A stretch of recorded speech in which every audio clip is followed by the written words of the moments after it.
Tim flies to Los Angeles, path for iPad, AT&T storage, HyperJuice 2, HIRise by TwelveSouth, the 12-watt charger by Apple, and iOS 6 updates galore. It's Friday, November 2nd, 2012, and this is iWake. I'm Tim Chaten, and this is what's going on in the Apple world today. Good morning, everyone, and welcome to another edition of iWake.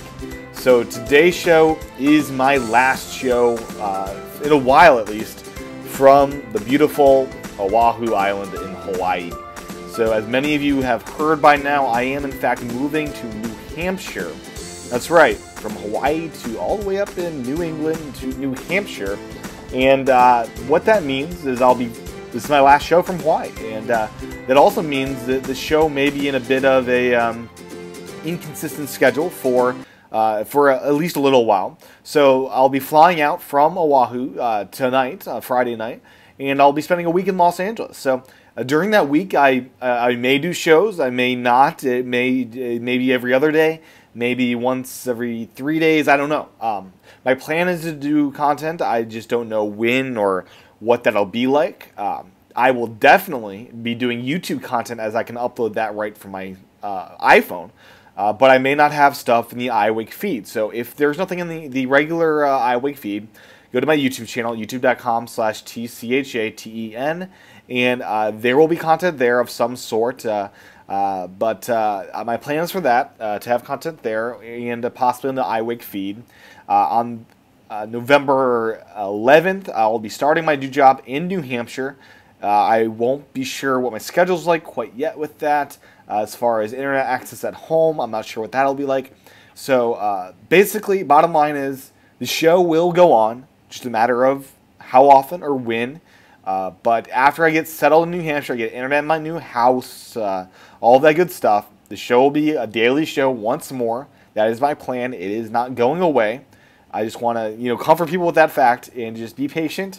Have the show subscribed in your podcast client of choice, and note that it will be back. It just might be a little while here. So with all that said, let's get into my last show from Hawaii. First up today is an unconfirmed report from Moisius Chu on Twitter. He does this wonderful show on the 5x5 network, saying that, interesting, iBooks change. I haven't seen this posted yet. You no longer need an ISBN to publish to iBookstore. Yippee is my response to that. And I couldn't find confirmation of this anywhere. I didn't see it on Apple's website. I saw that free books don't need ISBNs, the paid books still do. So I'm not sure what the status of this is. I want to believe it. I want to. I really do. And I hope it's true. So that is a cool story if it's in fact true, and I hope it is.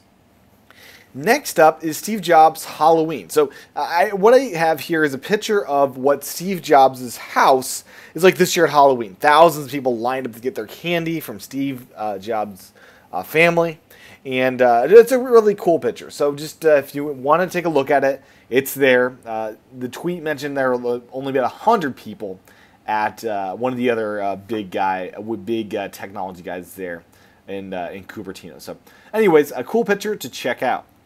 Next up, following up on the George Lucas thing, the Lucasfilm thing, is just the report that George Lucas plans to put the bulk of his money, his $4 billion that he's getting from this transaction, into a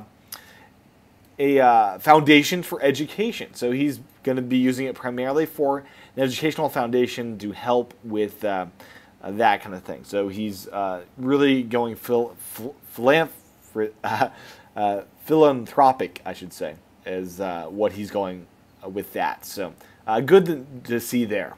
Next up, we got some app news, and the first up is some Mac app news. First up is the Clear To Do app, that very popular one for the iPhone by Real Mac Software, the guys that make Rapid Weaver, those wonderful folks there. They're bringing it to the Mac. On November 8th, we will have Clear To Do for the Mac. So it's linked there in the show notes to a video about the app, and I'm very excited to see it happen. In other news, Evernote 5 for Mac is now in beta form. It's here, ready for you to download. And you basically just need the regular version of the Evernote app downloaded via their website, not the Mac App Store version, and enable betas in the preferences, and it should be able to update you to the beta. So there you go. Go out and get the beta if you so desire. Last up in app news is Path. The social network is now available for the iPad as a native app. It looks beautiful, and it seems like a very, very well done app. So if you are a Path user, go out and get your iPad app for free. And next up in app news is kind of an app service combo, and that is AT&T's Locker. So if you are an AT&T customer, I'm not sure if that means iPad data or if it's just phone, but if you're an AT&T customer, there's this new thing called AT&T Locker. 5 gigabytes of free storage via an iOS app with extra charges for storage above that. You just grab the app that's in the App Store, then you can upload photos or videos within this app, then share them off to networks like Facebook, Twitter, and yes, even MySpace. So there you go. The AT&T Locker is now out. Next up today, I've got some hardware news. First up is HyperJuice 2. This is a external battery for Mac and iOS devices. I've got one. I've got their big 222-watt device. Their huge battery, and this enables me to run my MacBook Air for literally 24 hours. And the cool thing is that it's this huge battery, and that when you have hurricanes, things like that happening, you have this as a fallback. Well, they've got a new version of that battery I bought just 2 years ago. So what's cool about the HyperJuice 2? Well, first off, it's replaceable as far as the internals. So you have this outer shell that is able to be opened up, and you're able to pop in new battery cells. So if your battery, gets explodes, if it dies out of being used so many times, you're able to pop it out and pop in new battery cells, which is a very cool thing as far as recyclability and reusability. They've also added a second USB port. The old design had one USB port. This one allows you to charge 2 iPads at the same time and your Mac. So if you have a bunch of iPads, 2 of them, say, and a Mac, you're able to charge all 3 of those at once. And there's also this new LED display to show you battery percentages and discharge rate, things like that. So very cool in that regards there with HyperJuice. The other hardware accessory of note is the HIRise by TwelveSouth. TwelveSouth makes beautiful designed things for Apple things.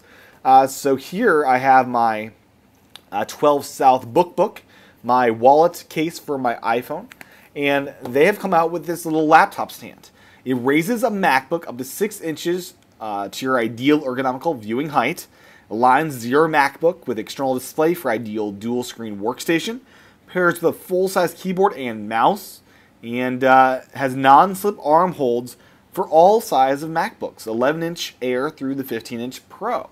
So this is a product designed for any laptop, and it's designed to go up and down, and it looks like a good stand, and will probably be the stand that I eventually get if I end up going with the 15-inch Retina as my new computer, which I'm still not decided on, but have a strong likelihood that that may be what happens.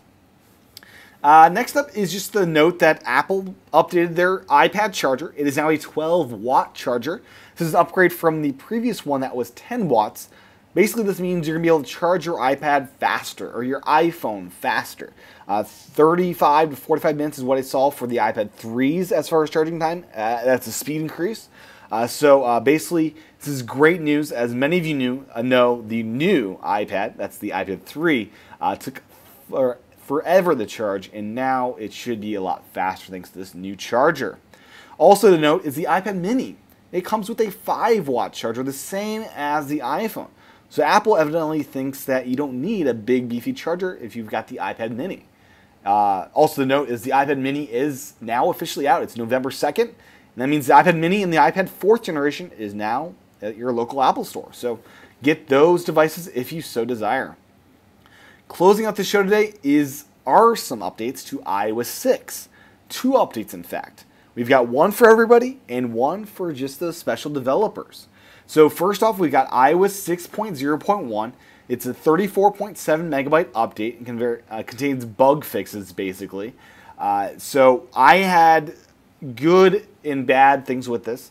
First off, my iPhone went flawlessly over the OTA update, and my iPad 2, it warned me that I had no room to update, that I needed to clear off some storage, and I was not able to update OTA. And then I tried it in iTunes, and iTunes told me that it could update, but it ended up bricking it. Ended up failing on the update, and I need to restore my device.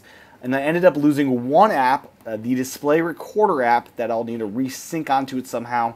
It's been quite a mess, because now I have to re-download all of the movies that were on there, and it took a full day for the apps to re-download.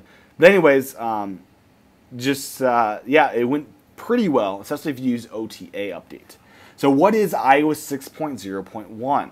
Well, it fixes a bug that prevents the iPhone 5 from installing software via over-the-air updates, fixes a bug where the horizontal lines might be displayed across the keyboard, fixes an issue that could cause the camera flash not to fire, as Apple says, improves reliability of iPhone 5, 5th generation iPod Touch when connected to encrypted WPA2 Wi-Fi networks, resolves an issue that prevents the iPhone from using the cellular data network in some cases, or just cellular network in some cases. It consolidated the use cellular data switch for iTunes Match, fixes a passcode lock bug that sometimes allowed access to passbook pass details from the lock screen, and fixes a bug affecting Exchange meetings. So lots of bug fixes. I've also heard battery life is significantly improved. iPhone 5 users, it's kind of odd with this update. You have to download an updater app first. So it'll be prompted on the screen, the update screen, that you have to download this first, and then when you open that app, it'll take you back to the software update system preference. Kind of weird, and hopefully that was a one-time only thing, as it seems quite odd. Last up in iOS 6 update news is a beta for developers. iOS 6.1 is available to developers, and they also released Xcode 4.6 as a beta. It's available to iPhones, iPads, and iPod Touches, and I did not see iPad 4 or iPad minis included in this, but that I'm sure will be added later. The big thing here is MapKit, improved MapKit.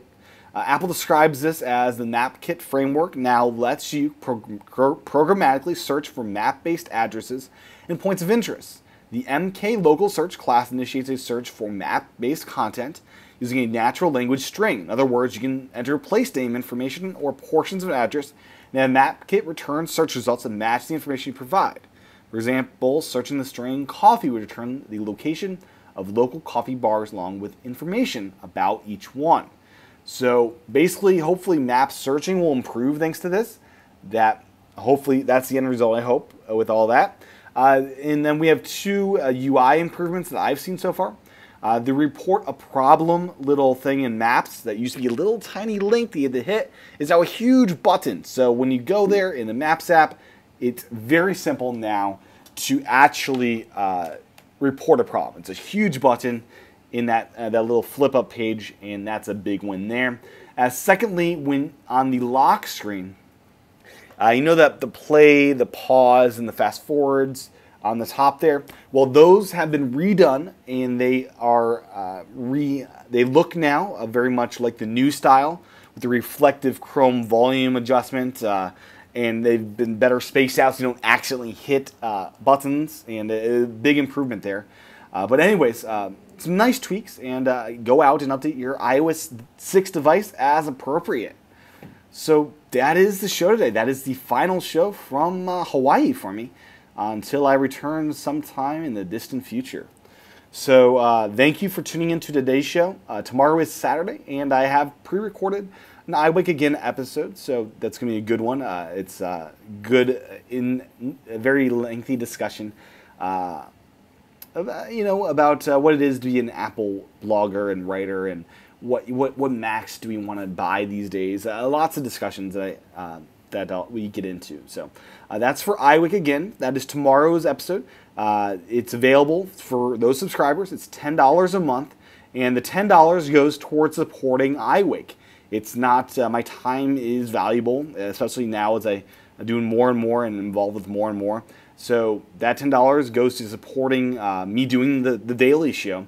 and getting it out to you guys. The show doesn't go on if it doesn't get funded, sadly.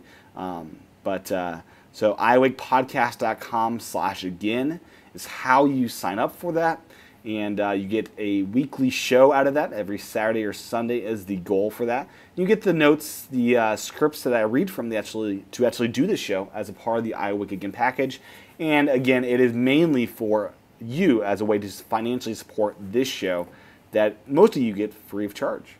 So that's iWakePodcast.com/again. I also do videos at youtube.com/TCHATEN. And show notes are available at iWakePodcast.com. And with that said, thank you for tuning in. This is Tim Chaten from Oahu, Hawaii, for the last time.